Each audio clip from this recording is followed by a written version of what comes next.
Namanya Cynthia, 17 tahun. Siswi SMA asal Manado, cantik, pendiam, dan pintar. Sejak kecil ia tumbuh dalam keluarga yang disiplin. Dengan aturan ketat soal pergaulan dan nilai agama, ayahnya seorang guru.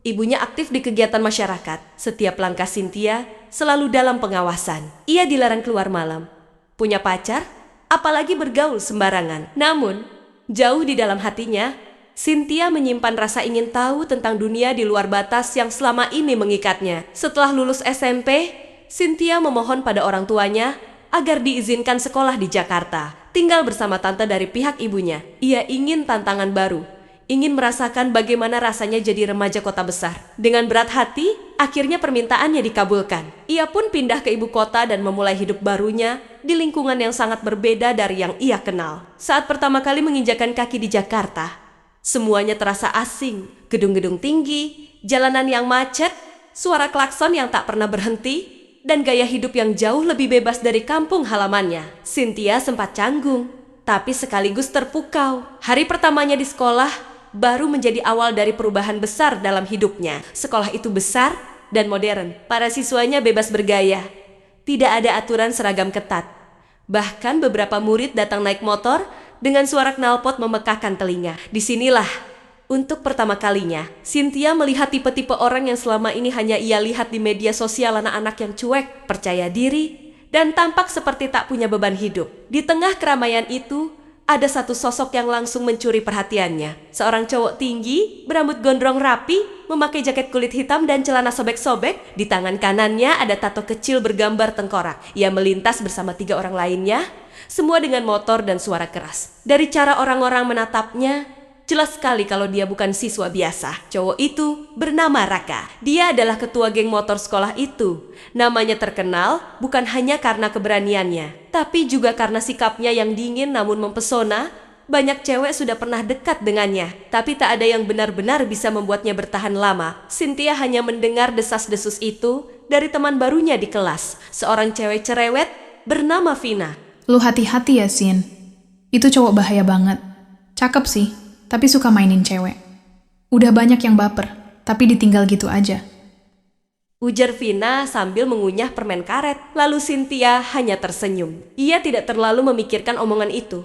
Tapi rasa penasarannya pada Raka justru semakin besar. Ia sering tanpa sadar mencuri pandang ke arah cowok itu saat jam istirahat. Bahkan pernah satu kali, mata mereka sempat bertemu, hanya sebentar. Tapi cukup untuk membuat jantung Cynthia berdetak lebih cepat dari biasanya. Hari demi hari berlalu. Cynthia mulai lebih nyaman di lingkungan barunya. Ia masih terlihat pendiam, tapi perlahan mulai membuka diri. Ia tak menyadari bahwa setiap perubahan kecil dalam dirinya mengarah pada sesuatu yang jauh lebih besar. Sesuatu yang mungkin tak bisa ia kendalikan nantinya. Hingga suatu sore, saat ia menunggu jemputan di gerbang sekolah, motor Raka berhenti tepat di depannya. Suara knalpotnya membuat orang-orang menoleh. Raka membuka helm, memperlihatkan wajahnya yang dingin namun menarik. Ia memandang Cynthia tanpa ekspresi. Lalu tiba-tiba berkata pelan, "Kamu anak baru ya? Sendirian mulu gak bosan?" Cynthia terdiam. Ia gugup, tapi berusaha terlihat tenang. Ia hanya mengangguk kecil sambil tersenyum. Dan dari situlah semuanya bermula. Sejak sore itu, Cynthia dan Raka mulai sering bertemu. Awalnya hanya saling sapa di sekolah, tapi tak butuh waktu lama sampai obrolan ringan berubah menjadi perhatian-perhatian kecil yang bikin Cynthia merasa istimewa. Raka mulai sering duduk di dekat Cynthia saat jam istirahat, kadang mengantar pulang pakai motornya. Dan sesekali diam-diam mengirim pesan lewat DM Instagram. "Udah makan belum? Lagi mikirin apa? Kok tatapan lo dalam banget?" Kalimat-kalimat sederhana itu berhasil membuat Cynthia tersenyum sendiri.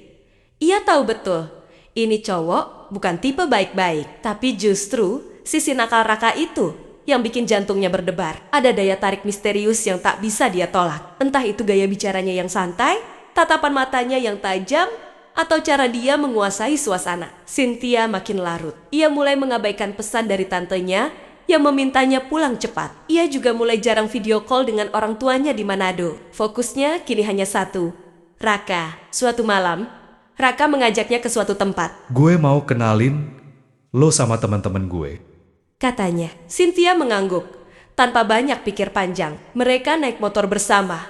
Melewati jalanan ibu kota yang sepi, namun terasa hidup karena desiran angin malam. Mereka berhenti di sebuah tempat terbuka, seperti gudang tua yang disulap jadi markas. Di sana sudah ada beberapa cowok dan cewek.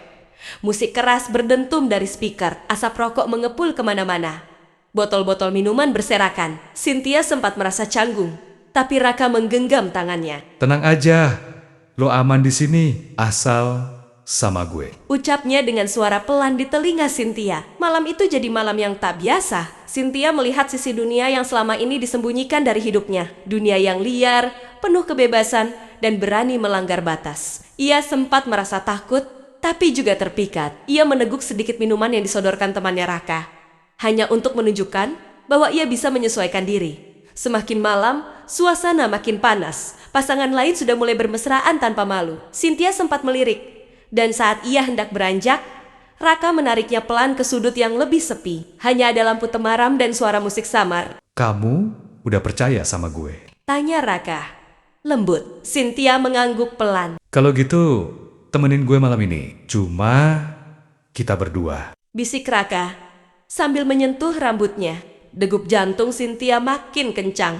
Ia tahu apa yang dimaksud Raka, tapi ia tidak langsung menolak. Dalam pikirannya, rasa sayang itu sudah terlalu dalam. Ia merasa ini satu-satunya cara agar Raka benar-benar melihatnya lebih dari sekadar cewek biasa. Malam itu, Cynthia menyerahkan segalanya.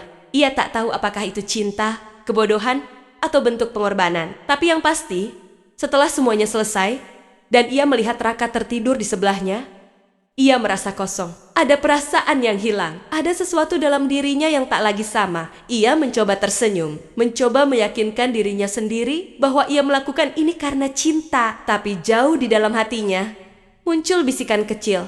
Kalau dia pergi setelah ini, aku harus bagaimana?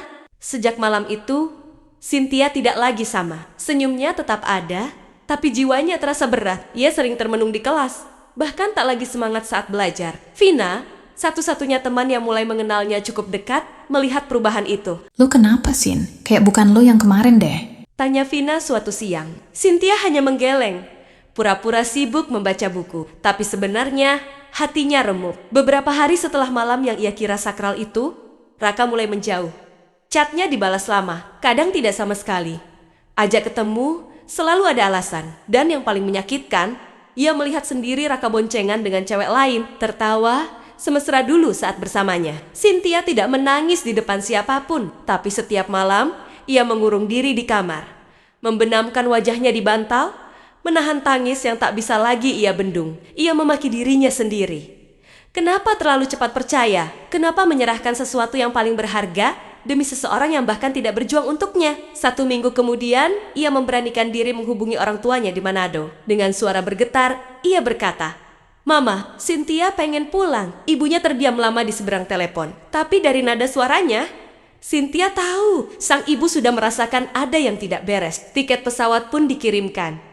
Dan tanpa pamit kepada siapapun di sekolah, Cynthia meninggalkan Jakarta. Saat tiba di rumah, pelukan ibunya jadi satu-satunya tempat yang membuat hatinya luluh. Ia menangis di pangkuan wanita yang dulu sering ia abaikan nasihatnya. "Aku gagal, Ma. Aku bodoh. Aku nyesel," ucapnya sambil menangis. Tapi yang keluar dari mulut ibunya hanya satu kalimat. "Kamu gak gagal, Nak. Kamu cuma belajar. Dan Mama masih punya kamu. Itu yang paling penting." Beberapa bulan berlalu. Cynthia mulai pulih perlahan. Ia ikut kegiatan remaja masyarakat, aktif di komunitas literasi di Manado, dan pelan-pelan menemukan kembali dirinya yang dulu.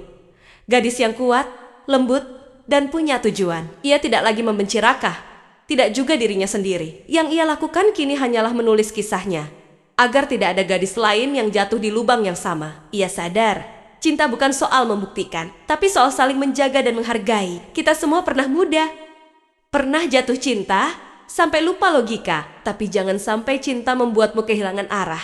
Apalagi kehilangan harga diri. Jika seseorang mencintaimu, dia tak akan meminta sesuatu yang membuatmu terluka. Dia akan melindungi, bukan memaksa. Dia akan menunggu, bukan menekan. Cynthia memang pernah jatuh, tapi dia memilih untuk bangkit. Karena ia sadar, kehormatan bukan hanya tentang tubuh, tapi tentang keberanian untuk memulai lagi. Pesan moral: jangan pernah menyerahkan seluruh hidupmu demi cinta yang belum pasti. Sayangi dirimu lebih dulu, Karena cinta yang sehat tidak akan menyakitimu. Kamu berharga dan tidak ada satupun orang yang pantas membuatmu merasa sebaliknya.